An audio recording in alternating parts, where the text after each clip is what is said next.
Shalom, selamat pagi Bapak Ibu Saudara yang kekasih, jemaat Tuhan yang dikasihi. Pagi hari ini mari kita mempersiapkan hati kita mempersiapkan diri untuk mendengar firman Tuhan. Persiapkan Alkitab saudara ya, dan nanti kita bisa baca bersama-sama. Pagi ini saya akan membahas satu topik, yaitu tentang makanan, ya, makanan. Dan ini makanan favorit. Ya. Nah, tema ini yaitu bakmi. Nah, saya yakin bahwa Bapak Ibu semua pasti ya pernah makan bakmi. Bahkan hampir setiap orang mengenal ya itu bakmi. Konon menurut cerita loh ya, bahwa bakmi itu berasal dari negeri Cina. Kita tahu bahwa dalam setiap event, misalnya ulang tahun, pernikahan atau lain-lain, ya, selalu makanan ini ada, ya, selalu dihidangkan menu ini, yaitu menu favorit yang namanya bakmi. Nah, mungkin juga di antara Bapak Ibu di dalam kita ada di rumah saja, ya. Nah, mungkin ada Bapak Ibu Saudara yang menyediakan atau menyimpan bakmi ini. Mungkin ada satu keluarga yang menyimpan 1 dus dan sebagainya untuk persediaan. Ya enggak apa-apa. Ya. Tapi perlu Bapak Ibu ketahui, bakmi itu memang enak lah. Menjadi makanan favorit. Bahkan ulang tahun itu kalau enggak ada bakmi katanya kurang bagus lah. Kenapa?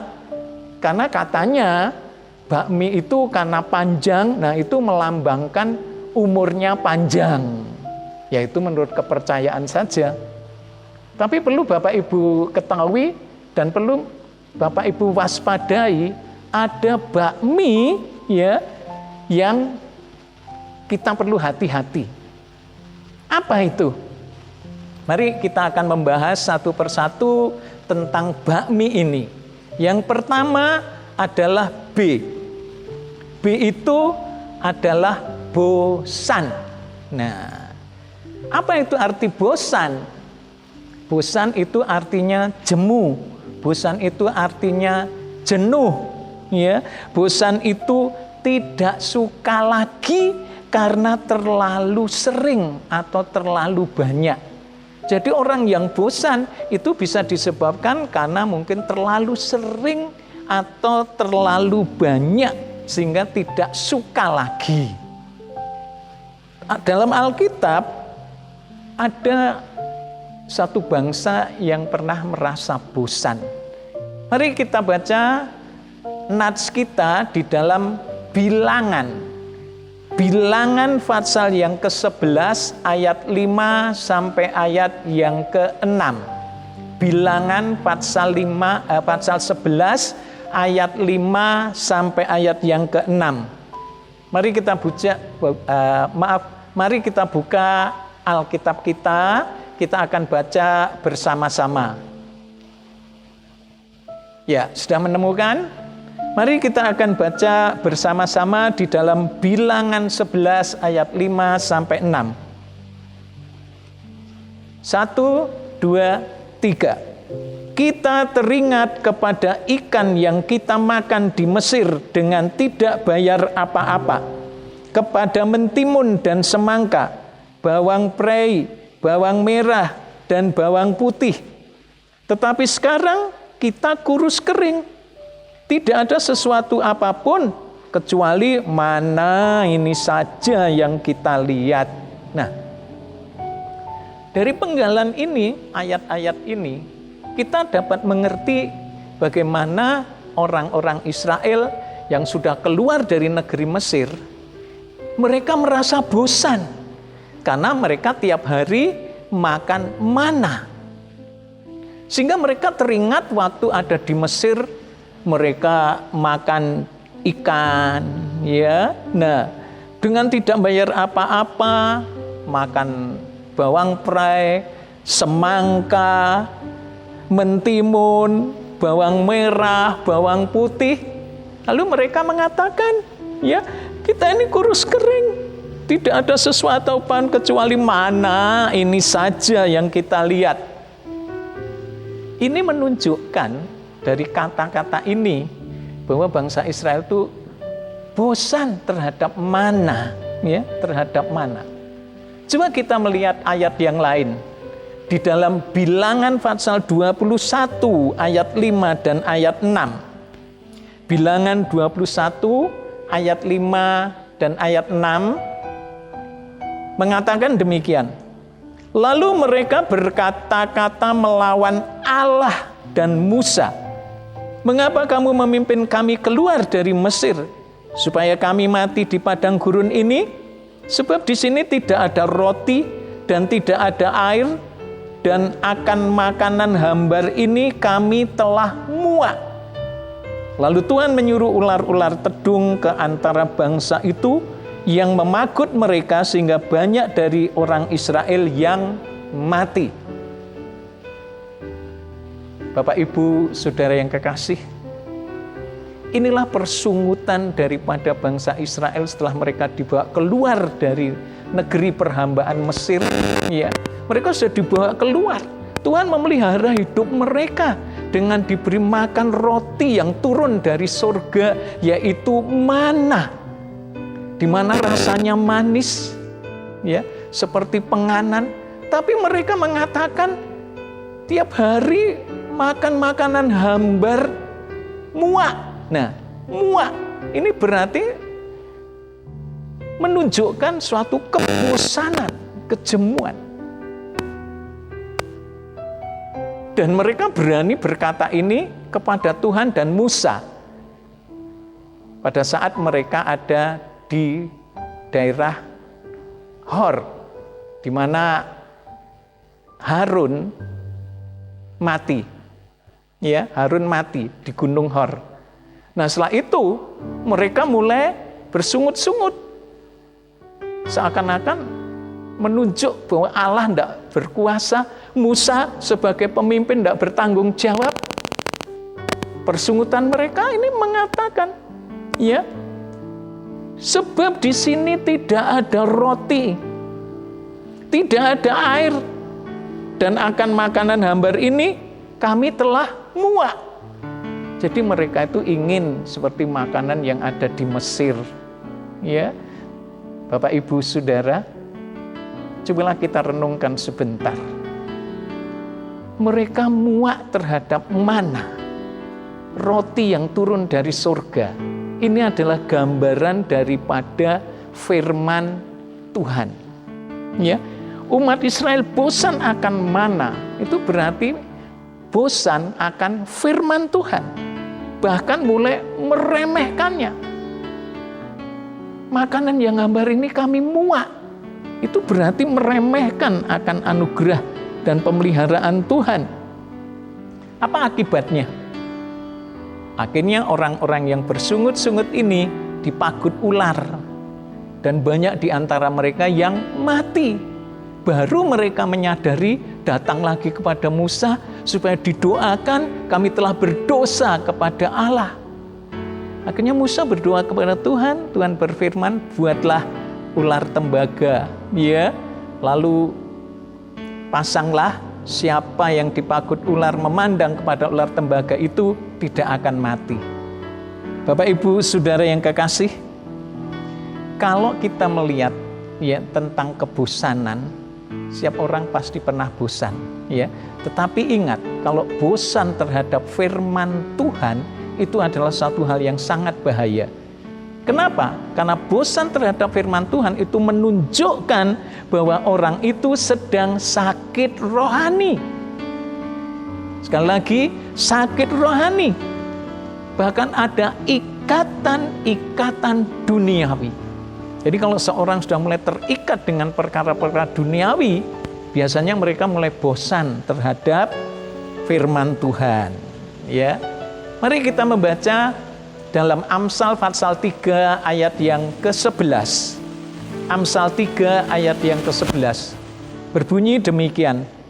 Hei anakku, janganlah engkau menolak didikan Tuhan, dan janganlah engkau bosan akan peringatannya.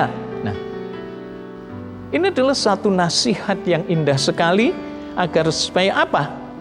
Jangan menolak didikan Tuhan. Jangan engkau bosan terhadap peringatannya. Allah itu penuh kasih sayang, ya. Sehingga kadang-kadang memang seorang anak yang dikasih oleh orang tuanya kadang-kadang memang dihajar, tapi bukan karena benci. Firman Allah tadi, hei anakku, janganlah engkau menolak didikan Tuhan. Tuhan mendidik anak-anaknya supaya mereka menjadi anak-anak yang taat kepada Tuhan. Jangan engkau bosan akan peringatannya. Seorang bapak yang mengasihi anaknya, kalau anak itu mau hidup di dalam dosa, pasti akan menasihati, pasti akan mengingatkan. Saat nasihat diberi, itu memang tidak enak, tapi nasihat itu tetap berguna. Satu saat orang yang pernah dinasihati akan selalu ingat akan nasihat itu. Tuhan memberikan peringatan. Dan Amsal ini mengatakan, jangan kamu bosan terhadap peringatannya. Jadi kalau Tuhan mengingatkan kita, jangan sampai kita bosan, ya. Mari kita bersyukur sebab kasih Tuhan, sehingga Tuhan masih mau mengingatkan kita supaya kita hidup sesuai dengan rencananya. Coba kita baca Galatia pasal 6 ayat 9 sampai 10. Galatia pasal 6 ayat 9 sampai 10. Janganlah kita jemu-jemu berbuat baik, karena apabila sudah datang waktunya, kita akan menuai jika kita tidak menjadi lemah. Karena itu, selama masih ada kesempatan bagi kita, marilah kita berbuat baik kepada semua orang, tapi terutama kepada kawan-kawan kita seiman. Dikatakan, janganlah jemu-jemu berbuat baik, karena apabila sudah datang waktunya, kita akan menuai jika kita tidak menjadi lemah, jika kita tidak menjadi jemu, bosan. Jangan bosan untuk berbuat baik. Walaupun mungkin saat kita berbuat baik, ada orang yang mengatakan begini begitu, tapi hal itu jangan sampai kita lalu tidak mau berbuat baik, lalu menjadi bosan. Kenapa? Karena bila sudah tiba waktunya, kita akan menuai dengan apa yang kita taburkan. Menabur kebaikan, pasti akan menuai kebaikan. Jangan bosan berbuat baik. Tuhan Yesus pernah berpesan dalam Lukas 18 ayat 1, di mana Tuhan Yesus pernah berpesan supaya apa? Supaya semua orang yang percaya itu harus berdoa dengan tidak jemu-jemu. Jadi kalau kita sekarang sudah mulai jemu lagi untuk berdoa, hati-hati. Tadi saya katakan itu tanda-tanda sakit rohani, itu tanda-tanda ada ikatan-ikatan duniawi. Jangan jemu kita untuk berdoa, itu perintah Tuhan. Ya, jadi kita harus semakin sungguh-sungguh dalam kita berdoa, dalam kita beribadah kepada Tuhan. Ini yang pertama, bosan. B, bosan. Sekarang masuk yang kedua, A, ya, yaitu AB. Nah, apa arti kata AB?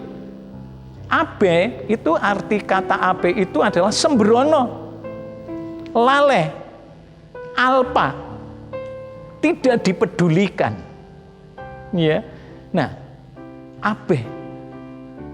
Jadi kalau orang mengabaikan sesuatu berarti dia tidak mempedulikan sesuatu.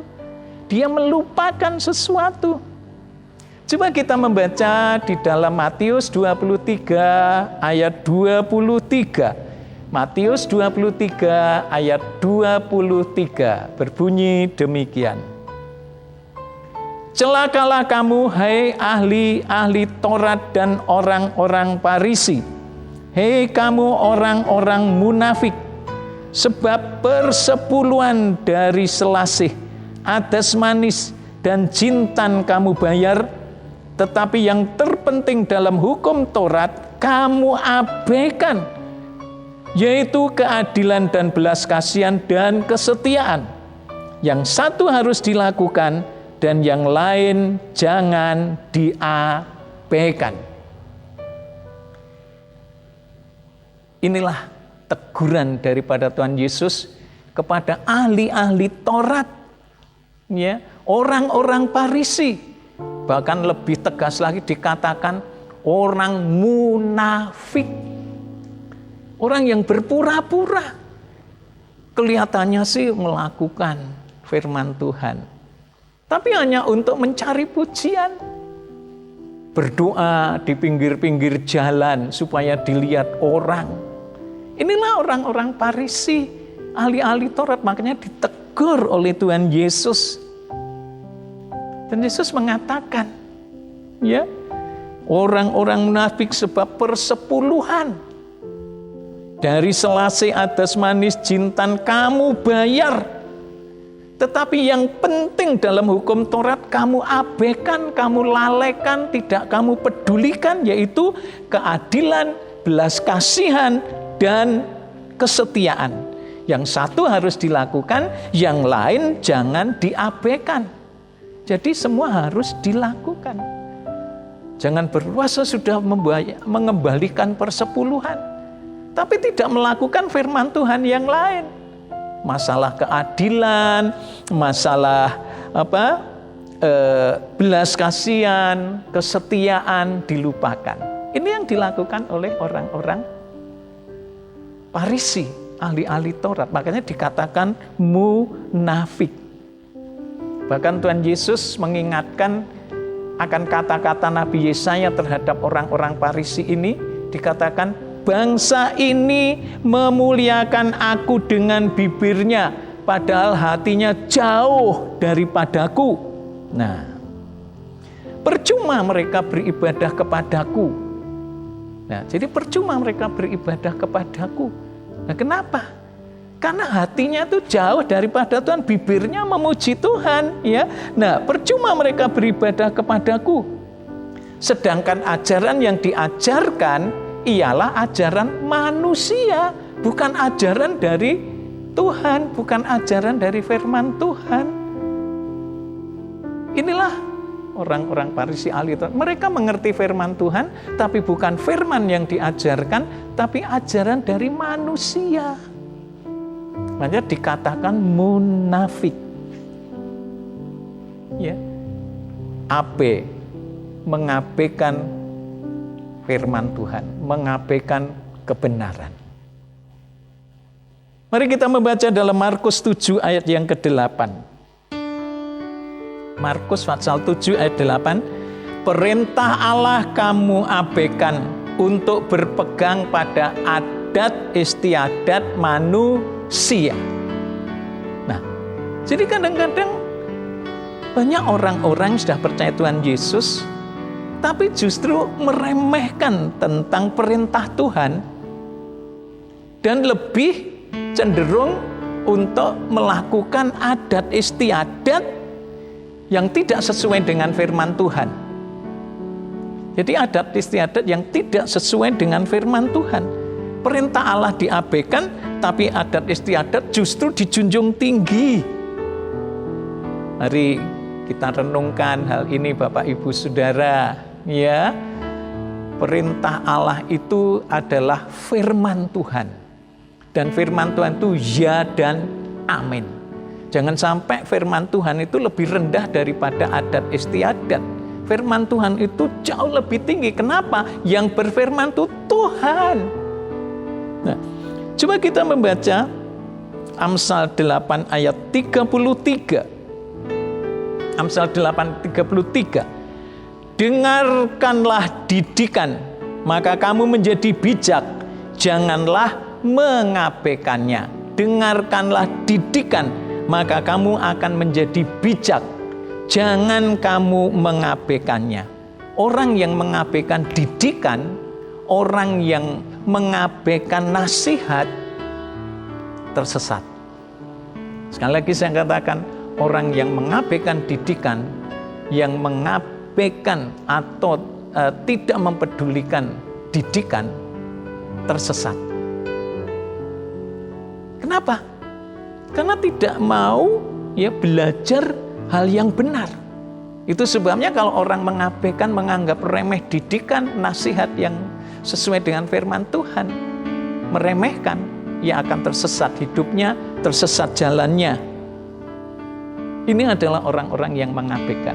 Dan ini bahaya bagi orang-orang percaya kalau mengabaikan atau tidak mempedulikan perintah dan didikan dari Allah. Apalagi mengabaikan firman Allah hanya untuk menjunjung tinggi, yaitu adat istiadat. Ingat, adat istiadat itu dibuat oleh manusia, bukan dari Tuhan. Yang ketiga, kalau tadi B itu bosan, A itu abai, yang ketiga K. Apa itu K? Kecewa. Nah, apakah Bapak Ibu pernah kecewa?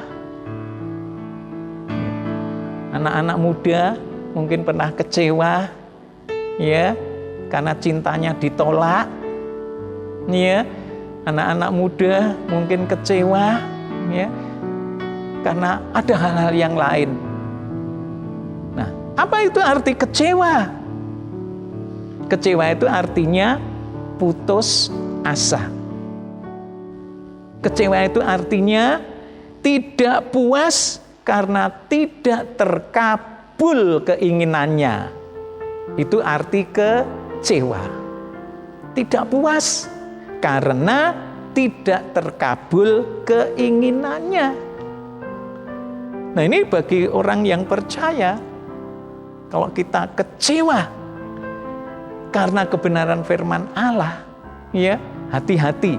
Coba kita membaca dalam Matius 11 ayat yang ke-6. Matius 11 ayat yang ke-6. Dan berbahagialah orang yang tidak menjadi kecewa dan menolak Aku. Firman Tuhan tegas sekali, ya. Berbahagialah orang yang tidak menjadi kecewa dan menolak Aku. Jadi kalau kita mau menerima Yesus, kita mensyukuri atas anugerah Tuhan Yesus, ya, tidak menolak itu berarti menerima. Dikatakan berbahagia. Banyak orang berpikir kalau orang bahagia itu kalau memiliki harta yang melimpah, ya, semuanya sudah tersedia. Belum tentu. Ya, belum tentu. Karena Alkitab sendiri mengatakan ada orang muda yang kaya tapi tidak bahagia. Ya, tidak bahagia. Nah, jadi bukan kekayaan yang membahagiakan. Sebenarnya kalau kita pikir kebahagiaan itu bukan berasal dari luar. Orang lain tidak bisa membahagiakan orang lain. Sebenarnya kebahagiaan itu adalah dari diri sendiri. Ya, dari diri sendiri, dari hatinya orang itu sendiri. Kalau dia memang mau bahagia, ya dari dirinya sendiri, bukan dari luar atau dari pengaruh orang lain. Dari dirinya sendiri. Itu kebahagiaan. Dan firman Allah juga mengatakan, berbahagialah orang yang tidak kecewa dan menolak Aku. Jadi kalau orang tidak menolak Tuhan Yesus, ya, dan tidak kecewa terhadap Tuhan Yesus, hidupnya berbahagia. Mari kita melihat orang yang kecewa terhadap Tuhan Yesus. Markus pasal 6 ayat 3 dan 4. Markus pasal 6 ayat 3 dan 4. Berbunyi demikian. Bukankah ia ini tukang kayu, anak Maria, saudara Yakobus, Yoses, Yudas, dan Simon? Dan bukankah saudara-saudaranya yang perempuan ada bersama kita? Lalu mereka kecewa dan menolak dia. Maka Yesus berkata kepada mereka, seorang nabi dihormati di mana-mana kecuali di tempat asalnya sendiri, di antara kaum keluarganya, dan di rumahnya. Nah, orang-orang Nazaret kecewa terhadap Tuhan Yesus. Waktu Tuhan Yesus mengajar, menyampaikan kebenaran firman Allah. Tadinya mereka takjub, kagum. Dari mana ya dia itu mendapatkan hikmat yang seperti ini? Tapi kemudian mereka ingat, loh, itu kan Yesus ya, tukang kayu. Anaknya Yusuf tukang kayu. Anaknya Maria kan, saudaranya Yakobus, Yoses, Yudas, dan Simon. Dan saudara-saudara perempuannya kan juga bersama kita. Lalu mereka kecewa dan menolak dia. Nah, inilah orang yang tidak bisa menerima kelebihan orang lain, ya, sehingga menjadi kecewa. Karena tidak siap untuk menerima kelebihan orang lain.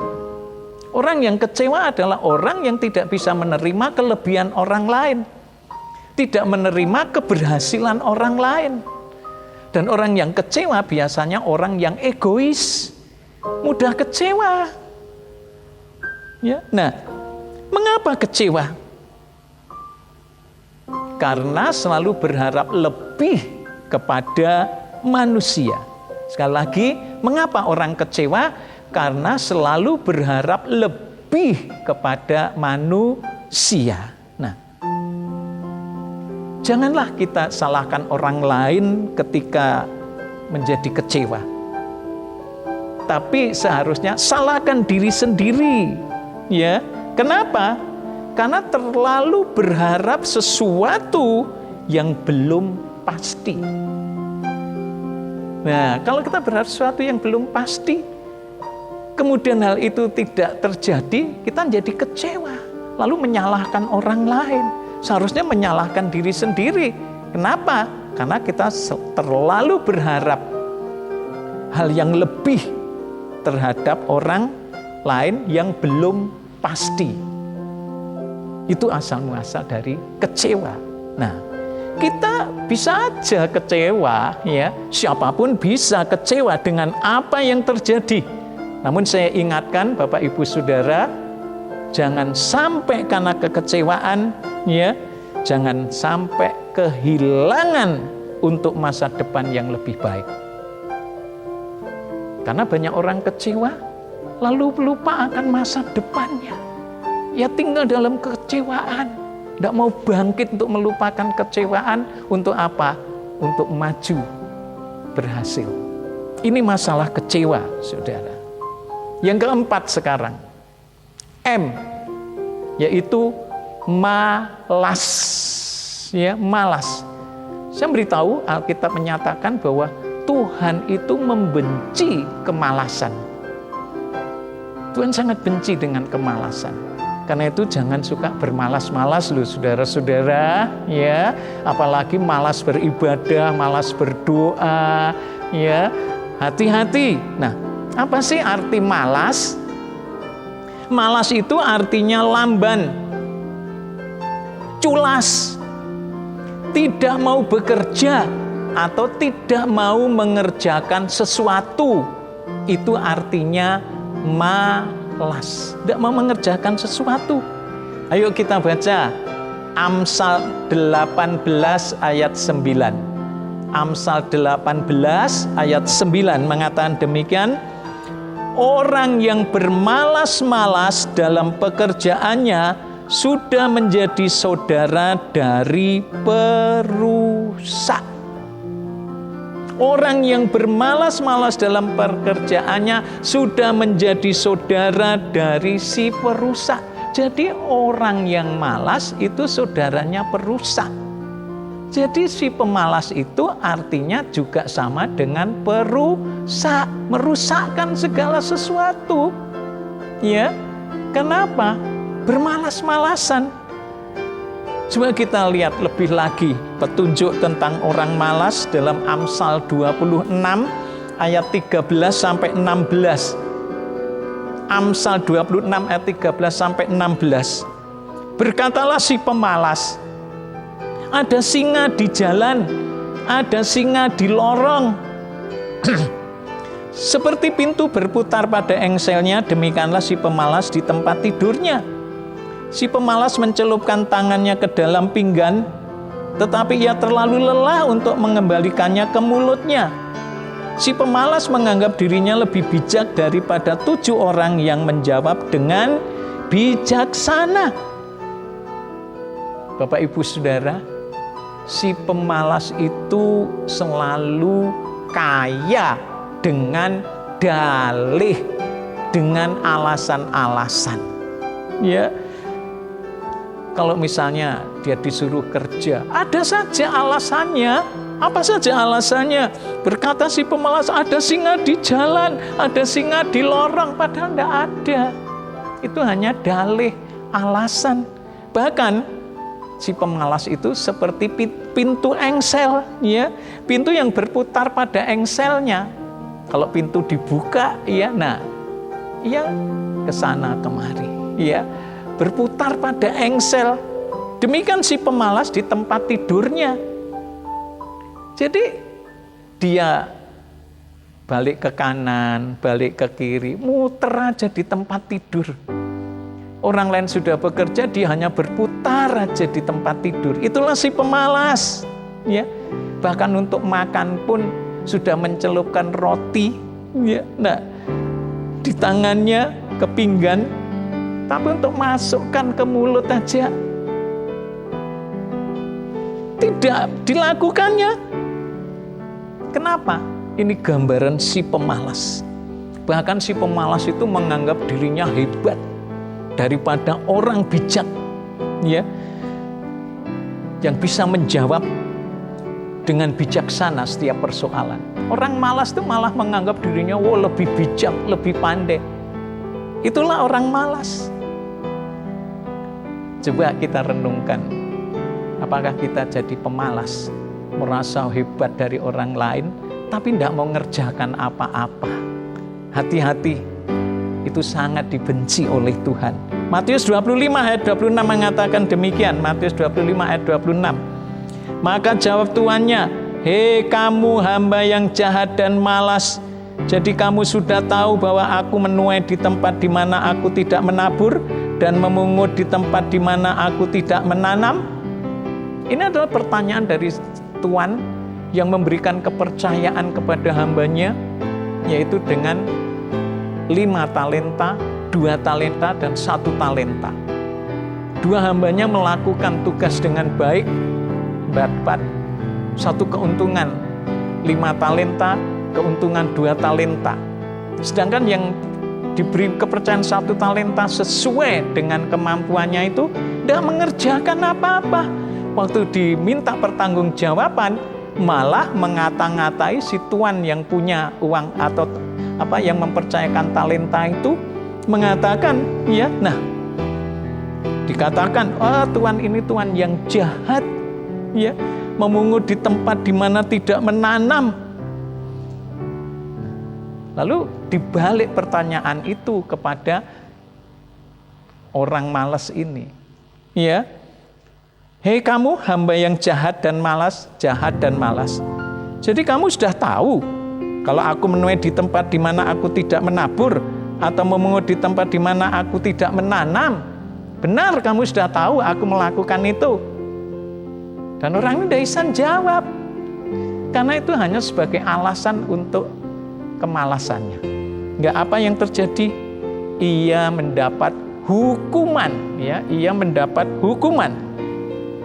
Makanya Allah yang mengasihi kepada manusia memberi peringatan kepada orang yang malas. Amsal 6 ayat 6 mengatakan, hei pemalas, pergilah kepada semut, perhatikan lakunya dan jadilah bijak. Ini aneh, manusia justru disuruh belajar kepada semut. Manusia itu, padahal manusia itu sekolah, tapi malah suruh belajar kepada semut yang tidak pernah sekolah. Nah, ini ada apa? Ini adalah suatu pendidikan yang luar biasa. Kenapa? Semut itu adalah binatang yang sangat rajin. Ya, di mana ada kesempatan dia selalu mengerjakan pekerjaan dengan rajin. Makanya pemalas disuruh belajar kepada semut supaya memperhatikan lakunya dan menjadi bijak. Yang kelima, yang terakhir, ya, yaitu iri. Ya, iri. Nah, apa itu iri? Iri artinya merasa tidak senang melihat kelebihan atau keberhasilan orang lain. Iri juga bisa berarti sirik, bisa berarti dengki, bisa berarti juga cemburu. Itu arti kata iri. Mari kita membaca di dalam Amsal 14 ayat yang ke-30. Amsal 14 ayat 30. Hati yang tenang menyegarkan tubuh, tapi iri hati membusukkan tulang. Perhatikan. Hati yang tenang menyegarkan tubuh, tapi iri hati membusukkan tulang. Jadi iri hati itu membusukkan tulang, ya, membawa penyakit, membawa kehancuran. Bahkan iri hati membawa kepada kematian. Perhatikan ini, iri hati membawa kepada kematian.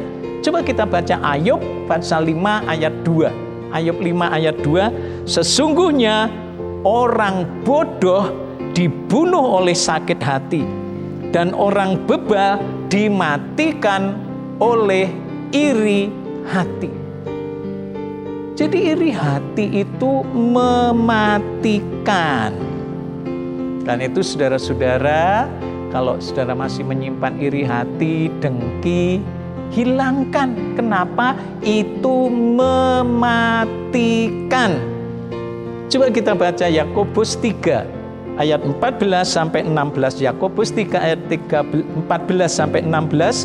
Jika kamu menaruh perasaan iri hati dan kamu mementingkan diri sendiri, janganlah kamu memegahkan diri dan janganlah berdusta melawan kebenaran. Itu bukanlah hikmat yang datang dari atas, tetapi dari dunia, dari nafsu manusia, dari setan-setan. Sebab di mana ada iri hati dan mementingkan diri sendiri, di situ ada kekacauan dan segala macam perbuatan jahat.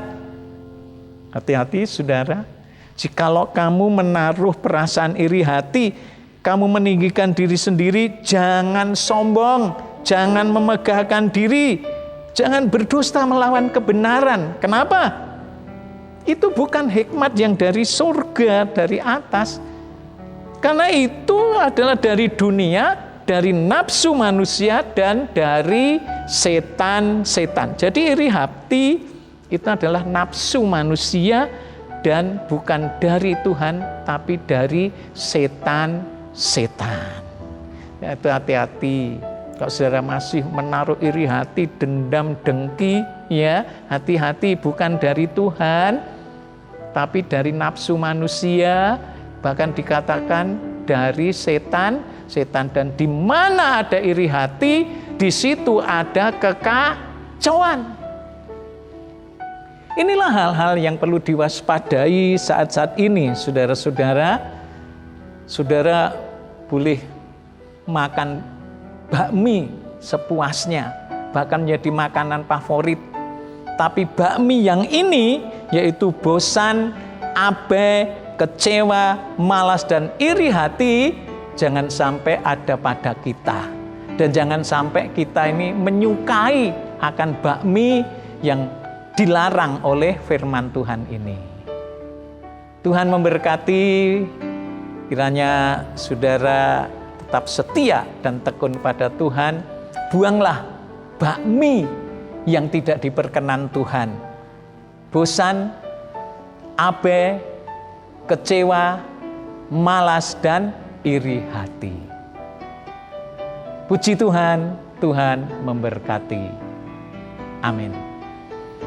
Mari Bapak Ibu, kita akan naikkan satu pujian supaya kita tidak memiliki bakmi yang dilarang Tuhan ini.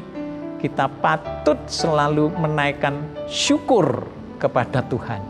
Kita akan naikkan pujian, ku naikkan syukur padamu Yesus.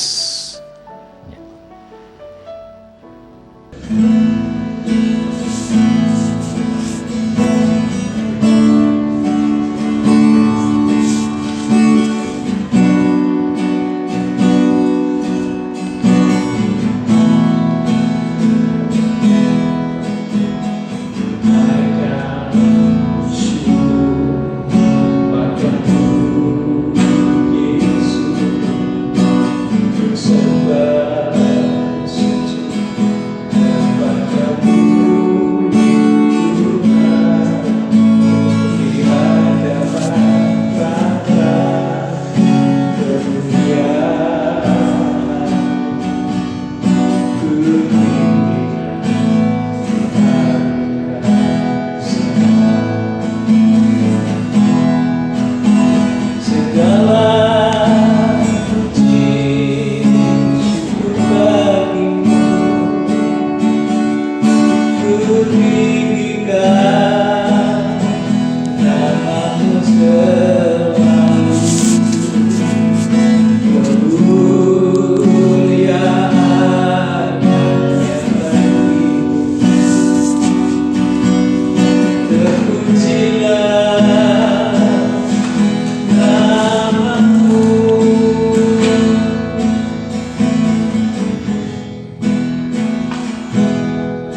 dalam hidup kami, supaya kami boleh layak dan berkenan di hadapan-Mu. Syukur bagi-Mu Tuhan, terima kasih yang tiap hari diperbaharui, sehingga kami semakin menjadi serupa dengan Kristus Yesus Tuhan. Terima kasih Tuhan, terima kasih.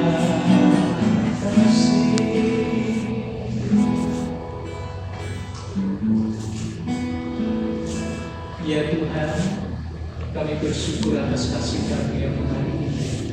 Kau mengingatkan kami Tuhan tentang kehidupan yang tidak berkenan di hadapan Engkau, yaitu bosan, ya Tuhan, aben, kecewa, malas, maupun iri hati.